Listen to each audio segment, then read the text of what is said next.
Sœurs et frères dans le Christ, paix, joie, grâce, amour à chacun, à chacune de vous. De la part de Dieu notre Père et au nom de notre Seigneur Jésus-Christ, en ce jeudi de l'octave de Pâques, jeudi dans l'octave de Pâques.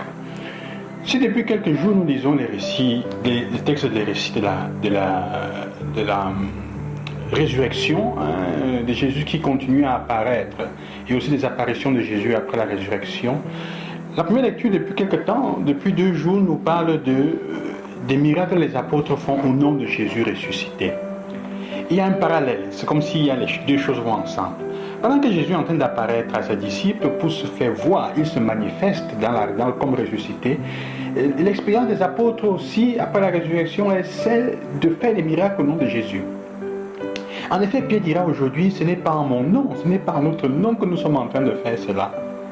Pierre le dira, ce n'est pas en notre nom, c'est au nom de Jésus, c'est dans le nom de Jésus, c'est dans le nom de Jésus. Tout repose sur la foi dans le nom de Jésus-Christ.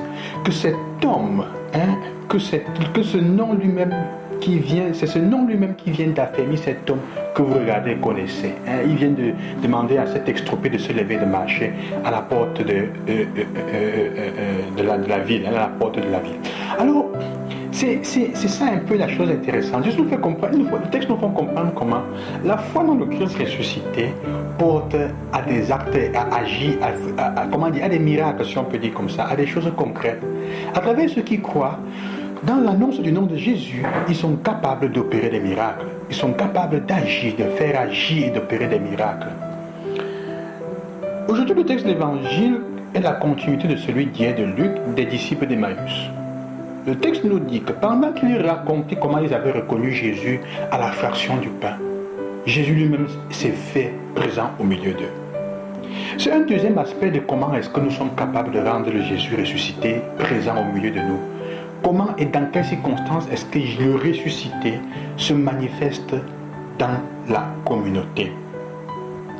Il apparaît aux individus, mais il apparaît aussi, se fait présent quand ils racontent et ils partagent ensemble l'expérience qu'ils ont fait de lui dans leur solitude.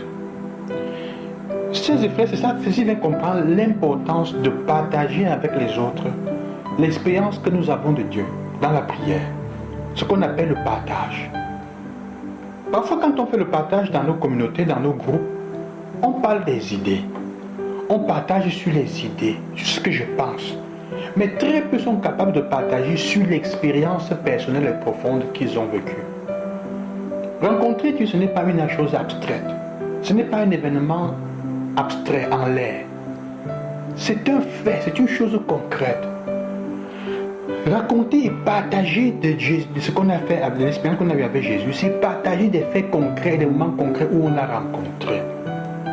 Les apôtres vont comprendre que quand nous partageons notre expérience de l'Eucharistie vécue dans le quotidien, Jésus lui-même automatiquement va se faire présent. Il va arriver là et il va toujours arriver avec une chose importante. Il porte la paix. La paix soit avec vous.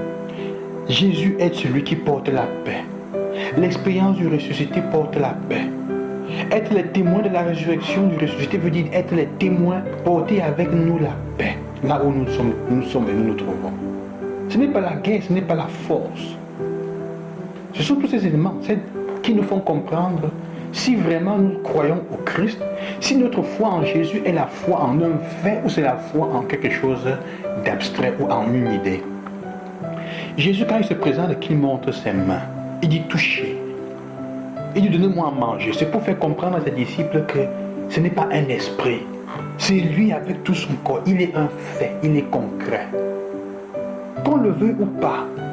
Même comme il y a quelques jours, ils ont corrompu, le Sanhédrin a corrompu les soldats pour leur faire dire à Pilate que les disciples sont venus voler le corps de Jésus. Et depuis alors, comme dit le texte, c'est ce qui se transmet parmi les Juifs. Mais la présentation au fait qu'il se mange et qu'il se présente aux disciples, c'est pour leur faire comprendre qu'il est un fait réel. Il n'est pas une abstraction ou une idée inventée. La résurrection est concrète. C'est le Jésus qui était en croix qui vit. Donnez-moi à manger, il est là. Alors pour le rendre concret, lui qui apporte la paix, toujours la paix soit avec vous, c'est sa salutation. La résurrection porte la paix. Alors, sœurs et frères, est-ce que nous croyons vraiment en Jésus, au fait qu'il soit ressuscité? Est-ce que nous agissons, et quand nous agissons au nom de Jésus et dans son nom, avec son nom? Qu'est-ce que nous partageons quand nous nous rencontrons avec les autres? Nous racontons simplement de ce qui est arrivé à la télévision, de comment on a trompé du dernier film qu'on a vu sur TikTok, la dernière chose qui est arrivée sur TikTok. Est-ce que nous partageons entre nous avec les autres de l'expérience de là où et comment nous avons rencontré Jésus ressuscité qui est apparu dans notre vie et qui marchait avec nous? Évidemment, pour le faire, il faut être capable de s'en rendre compte. Il faut être capable de le voir. La foi ne peut pas être seulement un fait intérieur, émotif et psychologique. C'est un fait. Ou c'est un fait, ou ça ne change pas la vie. Ou c'est un fait, ou ça ne change pas notre vie en rien. Alors, sœurs et frères, nous sommes invités, je vous souhaite aujourd'hui, de faire l'expérience de Jésus comme fait dans votre vie. Et d'être capable d'en raconter, d'en parler. Et commençons à partager autour de nous notre expérience spirituelle pour pouvoir changer le monde et encourager les autres aussi à rechercher Jésus ressuscité dans la parole de Dieu. Je vous bénis au nom du Seigneur. À demain, loué soit Jésus-Christ et bonne journée.